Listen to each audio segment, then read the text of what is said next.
Hello everyone, आज हम लोग बात करने वाले हैं फिजिक्स में बिहार बोर्ड के बच्चों के लिए। जैसा कि हम लोग जानते हैं कि फरवरी मंथ में बिहार बोर्ड के बच्चों का एग्ज़ाम होने वाला है, तो उन्हीं को शॉर्ट क्वेश्चन आंसर, ऑब्जेक्टिव और लॉन्ग क्वेश्चन आंसर के रूप में क्वेश्चंस पूछे जाते हैं।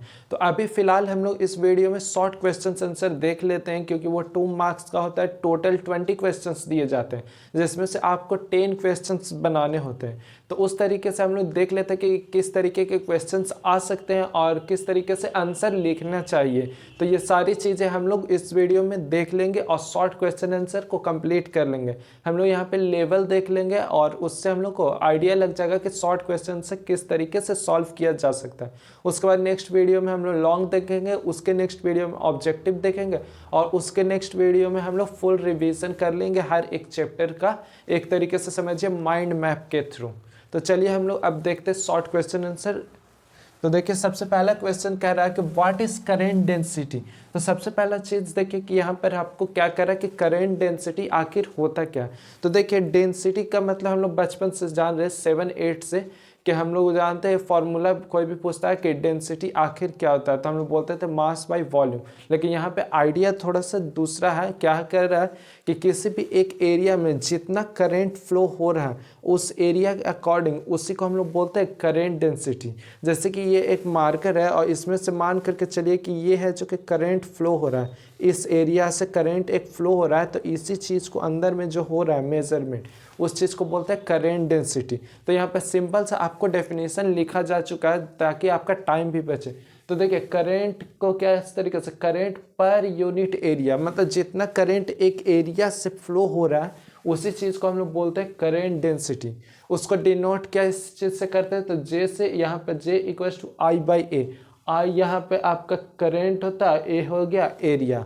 उसके बाद देखिए, ये एक वेक्टर क्वांटिटी है, उसका एसआई यूनिट लिख चुके हैं, एम्पियर पर मीटर, और डायमेंशन लिख चुके हैं। तो इस तरीके से चीज़ों का हम लोग आंसर अगर देंगे तो आपको फुल मार्क्स मिलेंगे, 2 मार्क्स आपको गारंटीड मिल जाएंगे। उसी तरीके से हम लोग देखने वाले हैं सेकंड क्वेश्चन कि right 2 factors on which resistivity of conductor depend. मतलब किसी भी कंडक्टर के ऊपर रजिस्टिविटी आखिर क्या होता है, मतलब हम लोग को करंट को फ्लो होने से रोकने की क्षमता को क्या चीज़ बोलते हैं, तो बोलते हैं हम लोग उस चीज़ को रजिस्टिविटी। मतलब करंट को फ्लो होने से रोक रहे हैं तो उस चीज़ को, तो किस चीज़ पर डिपेंड करता है, तो सबसे पहला चीज़ डिपेंड करता है टेम्परेचर पे, और दूसरा चीज़ डिपेंड करता है कि वो किस चीज़ का मटेरियल है। अगर वो किस तरीके का मटेरियल से बना हुआ है तो उस चीज़ को बोल सकते हैं। तो देखिए, सबसे पहला चीज़ हम लोग जैसा कि देखें कि टेम्परेचर पे डिपेंड करता है और दूसरा नेचर ऑफ सब्सटेंस पे डिपेंड करता है। अब हम लोग आंसर याद करेंगे तो हम लोग को उस टाइम अगर आंसर नहीं याद आ रहा, तो अगर मेन पॉइंट भी, कुछ भी मेन पॉइंट हम लोग को पता है तो उससे रिलेटेड हम लोग को आंसर लिख करके आना ही है, कोई भी क्वेश्चन छोड़ना नहीं है। सबसे पहले देखेंगे 20 क्वेश्चन टोटल, उसमें से देखेंगे कि मैं किस किस चीज़ का जवाब दे सकता हूँ। तो टोटल मान करके चलिए कि 10 आप पहले से ही टिक आउट कर लेंगे कि मुझे इस चीज़ का आंसर देना है, उसके बाद आपको देना है उस चीज़ का आंसर। ये हो गया फर्स्ट का, हो गया सेकंड का, हो गया थर्ड। हम लोग देख रहे हैं कि right Lenz law for electromagnetic induction. तो लेंज लॉ को बताइए, जो कि हम लोग पढ़े थे इलेक्ट्रोमैग्नेटिक इंडक्शन चैप्टर में। तो यहाँ पे देखिए, सबसे पहला चीज़ क्या करें कि ये लॉ स्टेट करता है कि जब भी इलेक्ट्रिक करंट प्रोड्यूस होता है एक सर्किट में या कॉइल में, किस चीज़ से, इलेक्ट्रोमैग्नेटिक इंडक्शन से, तो ये अपोज करता है due to which it produces. तो इसी तरीके से ये करंट प्रोड्यूस करता है। इसका फॉर्मूला होता है E इक्वल्स टू -NdΦ/dt। यहाँ पे E है जो इंड्यूस्ड करंट है, और ये किस चीज़ को ओबे करता है, मतलब ये फॉलो करता है principle of conservation of energy. मतलब देखिए, कंजर्वेशन ऑफ एनर्जी किस चीज़ को कहते हैं, तो कंजर्वेशन ऑफ एनर्जी उस चीज़ को कहते हैं कि जितना मैंने इधर करंट या एनर्जी प्रोड्यूस्ड हुआ उतना मुझे वापस उधर मिलना चाहिए, बीच में गायब नहीं होना चाहिए। तो उसी चीज़ को बोलता है कंजर्वेशन ऑफ एनर्जी, कि जितना आया उतना जाना चाहिए। मतलब एक चीज़ से दूसरी चीज़ में बदल तो सकता है लेकिन डिस्ट्रॉय नहीं हो सकता है। उसके बाद देखिए, कुछ कुछ होते हैं जो आपको न्यूमेरिकल टाइप भी दिए जा सकते हैं। जैसे कुछ बच्चों को होता है कि थ्योरेटिकल पार्ट ज़्यादा अच्छा से समझ में आता है, उनको आंसर लिखने का प्रैक्टिस ज़्यादा होता है इंग्लिश लैंग्वेज में, और कुछ बच्चों को होता है कि न्यूमेरिकल ज़्यादा पसंद होते हैं। तो वो उनके ऊपर डिपेंड करता है। आपको टोटल 20 क्वेश्चन दिया जाएगा, आपको किस पार्ट को सॉल्व करना है वो आप पर डिपेंड करता है। तो यहाँ पे हम लोग देखते हैं सबसे पहले कि 4 नंबर क्वेश्चन में कर रहा है कि वैल्यू निकालिए आई का जिसमें कि इस सर्किट को सॉल्व करके। तो देखिए यहाँ पे क्या क्या है, इस चीज़ को फिगर को सबसे पहले समझेंगे। यहाँ पे करंट जा रहा है 2 वोल्ट, ये जा रहा है 2 वोल्ट, और यहाँ पे आई निकालना है, करंट निकालना है। ए बी सी एक ट्रायंगल है जिसमें कि 3 रेजिस्टेंस है, R1 R2 और R3। तो सबसे पहले किस चीज़ को सॉल्व करेंगे, तो सबसे पहले सॉल्व करेंगे सीरीज को, जो कि R और R2 है, R1 एंड R2 है जो कि सीरीज कम्बिनेशन में, इन सीरीज कम्बिनेशन। सबसे पहले सीरीज कम्बिनेशन वाले को सॉल्व करेंगे, तो दोनों को ऐड करेंगे। तो यहाँ पे हम लोग लिख सकते हैं आर पी, या आप फिर देखिए आर पी इसको नाम दे देंगे, ये दोनों को जोड़ करके, तो R1 प्लस R2। तो यहाँ पे देखिए 30 ohm plus 30 ohm equals to हो जाएगा आपका 60 ओम। अब देखिए ये दोनों को एक मैंने बना दिया 60 ओम मान करके चलिए कि इस तरीके से 60 ओम हो गया, और ये नीचे वाला है जो कि आपका पहले से जा रहा है, तो ये दोनों हो गया एक दूसरे का पैरेलल, ये हो गया 30 ओम। अब ये दोनों को सॉल्व करेंगे और इसके बाद देखेंगे, ये हो गया फर्स्ट स्टेप। उसके बाद यहाँ पे इन RP and R3 in parallel combination, ये दोनों किस चीज़ में है, तो ये दोनों पैरेलल कॉम्बिनेशन में है। तो इस चीज़ को हम लोग सॉल्व करेंगे। तो यहाँ पर इस चीज़ को दोनों को टोटल करने के लिए मान के चलिए RS लिख देते हैं, 1/RP प्लस 1/R3। तो देखिए यहाँ 1/RP जो हम लोग जान रहे थे कि ये 1/60 होगा, और प्लस में 1/R3 था जो 30 था, ये दोनों को ऐड कर लेते हैं। तो देखिए 60 और 30 का एलसीएम हम लोग जानते हैं कि यहाँ पे आपका 60 होगा, तो यहाँ पे 30 प्लस, और यहाँ पर आपका नहीं 30 कैसे हो जाएगा, यहाँ पर आपका देखिए 61 जो 60, तो यहाँ पे आपका 1 होगा, और इसके बाद यहाँ पर 2 होगा, तो टोटल आएगा 3/16। और यहाँ से कैंसिल आउट करेंगे तो 1/20 होगा, 1/20 होगा, जिस चीज़ को हम लोग लिख सकते हैं 1/20 को हम लोग लिख सकते हैं इस तरीके से, RS एक नहीं, ये है आपका 1/RS, जो कि इस तरीके से निकालते हैं पैरेलल कॉम्बिनेशन में। RS हो गया आपका 20 ओम, ये हो गया। उसके बाद हम लोग को निकालना है क्या, I करंट। तो हम लोग जानते हैं ओम्स लॉ के according V equals to IR, तो यहाँ पे I इक्वल्स टू V/R होगा। तो यहाँ पे V आपको दिया हुआ है 2 वोल्ट, कितना दिया हुआ है 2 वोल्ट, और R कितना हम लोग निकाले हैं 1/20 का, तो मतलब यहाँ पे RS टोटल आया 20 ओम। और यहाँ से देखिए 2 से 20 को कैंसिल आउट कर देंगे तो 1/10 आएगा, जो कि फाइनली आपका आएगा 0.1 एम्पियर। ये आपका आंसर हो गया सॉल्व करने के बाद, जैसा कि हम लोग देख लिए कि 0.1 एम्पियर हो गया। उसके बाद नेक्स्ट हम लोग देख सकते हैं कि 5 नंबर क्वेश्चन देख सकते हैं कि right to application of ultra violet rays. Ultra violet rays होता है जो इसका क्या काम होता है उस चीज़ को हम लोग को बताना है। तो सबसे पहला काम है अल्ट्रा वायलेट रेज का कि वो खाने को प्रिजर्व करता है, मतलब जितने भी बैक्टीरिया ये सब चीज़ है वो सारे को किल कर देता है। तो ये अल्ट्रा वायलेट रेज का काम है। दूसरा काम है कि जब भी ऑपरेशन थिएटर ये सब में जो कि सर्जिकल ये सब इंस्ट्रूमेंट है, जैसे कि ऑपरेशन वगैरह में काम किया जाता है, जैसे कि कैंची वगैरह, ये जितने भी चीज़ें होती हैं वो सारी चीज़ों को किल करता है, बैक्टीरिया को करता है किल। तो इस चीज़ को हम लोग लिखें कि सबसे पहला चीज़ कि they are use to preserve food, मतलब ये खाने को बचाने में मदद करता है। उसको they are use to sterilise surgical instrument. Sterilise का मतलब वही बोल सकते हैं कि साफ़ सफाई करता है, मतलब उसको अच्छे से रखने में मदद करता है। तो ये हम लोग देखें 5 क्वेश्चन। अब हम लोग देखने वाले हैं नेक्स्ट, अब हम लोग देखने वाले हैं क्वेश्चन नंबर 6 की इलेक्ट्रोस्टैटिक शील्डिंग आखिर होता क्या है।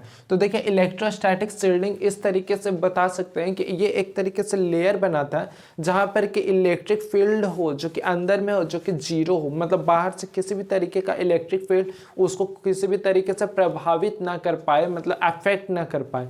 तो उसी चीज़ को हम लोग डेफिनेशन में लिख दिए हैं कि the electrostatic shielding is the best way to protect some area in vacuum from the influence of external electric field। मतलब एक्सटर्नल इलेक्ट्रिक फील्ड का किसी भी तरीके से इन्फ्लुएंस नहीं होगा, वो वैक्यूम रहेगा, मतलब उसके अंदर इलेक्ट्रिक फील्ड बिल्कुल भी जीरो होगा। ये किस चीज़ में काम आता है, तो ये टीवी का केबल बनाने में काम आता है। उसके बाद देखिए ये 7th नंबर क्वेश्चन कि what is polar and non polar dielectrics. तो नॉन पोलर डाई इलेक्ट्रिक होता क्या है, तो डाई इलेक्ट्रिक इन एटम और मॉलिक्यूल जिसमें कि सेंटर ऑफ ग्रेविटी है पॉजिटिव और निगेटिव चार्ज से, जो कि दोनों कोइंसाइड होते हैं, मतलब एक दूसरे के ऊपर होता है। कोइंसाइड का मतलब क्या होता है, एक दूसरे के ऊपर होता है, उसी को हम लोग बोलते हैं नॉन पोलर डाई इलेक्ट्रिक, जिसके वजह से उन दोनों के बीच होता है कोइंसाइड, मतलब एक दूसरे के ऊपर, मतलब इसके बीच में बिल्कुल भी गैप नहीं है, मतलब जीरो सेपरेशन, बिल्कुल भी गैप नहीं है, जीरो डिस्टेंस।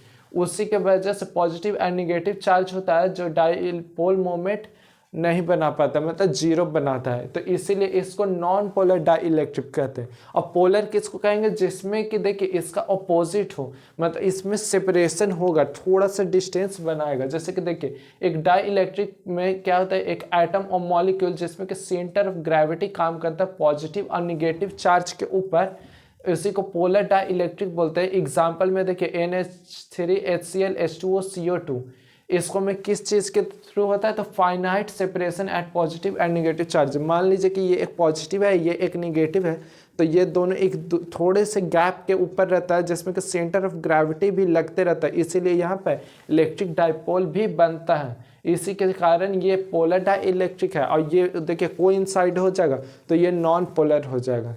इसका सिंपली डेफिनेशन मतलब देखिए, इसका हिंदी समझने के बाद आप खुद के लैंग्वेज में भी लिख सकते हैं, ज़रूरी नहीं है कि हूबहू मैच करना चाहिए, मतलब वहाँ पे आपको अपने लैंग्वेज में लिख करके और समझाना है। उसके बाद देखिए 8 बोल रहा है कि ब्रिस्टर्स लॉ किस चीज़ को कहते हैं। तो देखिए ब्रिस्टर्स लॉ उस चीज़ को कहते हैं जहाँ पे कि अनपोलराइज्ड लाइट हो, जो कि इंसिडेंट हो वैसे सरफेस पे पोलराइजिंग एंगल के थ्रू, जिसमें कि रिफ्रैक्टिव इंडेक्स है जो कि बराबर हो पोलराइजिंग एंगल के रूप में। यहाँ पे mu equals to tan IP होता है, फॉर्मूला होता है। उसके बाद नेक्स्ट क्वेश्चन में चलिए 9th में कि स्टेट बताइए प्रॉपर्टी ऑफ फोटोन। फोटोन का प्रॉपर्टी बताना। फोटोन क्या होता है, एक पैकेट ऑफ लाइट होता है, स्मॉल पैकेट ऑफ लाइट होता है, जिसमें कि देखिए उस चीज़ का क्या है, तो ये ट्रैवल करता है स्पीड ऑफ लाइट के थ्रू वैक्यूम में, जिसको हम लोग जानते हैं कि एकदम फास्ट जाएगा। एकदम सबसे फास्ट क्या होता है, साउंड ट्रैवल करता है या लाइट ट्रैवल करता है, तो सबसे फास्ट ट्रैवल करता है लाइट। जब भी हम लोग एग्जाम्पल देख सकते हैं कि जब भी बारिश के दिनों में बिजली कड़कती है तो वहाँ पे सबसे पहले वहाँ पे हम लोग को लाइट दिखता है, चमकता है, उसके बाद थोड़ी देर बाद वहाँ पे से साउंड सुनाई देता है। तो फिर उसके बाद देखिए सेकंड पॉइंट बोल रहा है कि फोटोन है जीरो रेस्ट मास, मतलब इसके पास मास नहीं होता, जीरो मास होता है। उसके बाद देखिए 10 नंबर क्वेश्चंस बोला जा रहा है कि एक इलेक्ट्रिक लाइन्स ऑफ फोर्स का प्रॉपर्टी बताइए। तो यहाँ पे सबसे पहला चीज़ यहाँ पर मान करके चलिए कि देखिए यहाँ पे एक पॉजिटिव ले लेते हैं और यहाँ पे एक निगेटिव ले लेते हैं। तो हमेशा इलेक्ट्रिक लाइन्स ऑफ फोर्स होगा जो पॉजिटिव से ओरिजिनेट करेगा, इस तरीके से निकलेगा और जा कर के निगेटिव में मिल जाएगा, इस तरीके से पॉजिटिव से निकलेगा और ये निगेटिव में मिलेगा।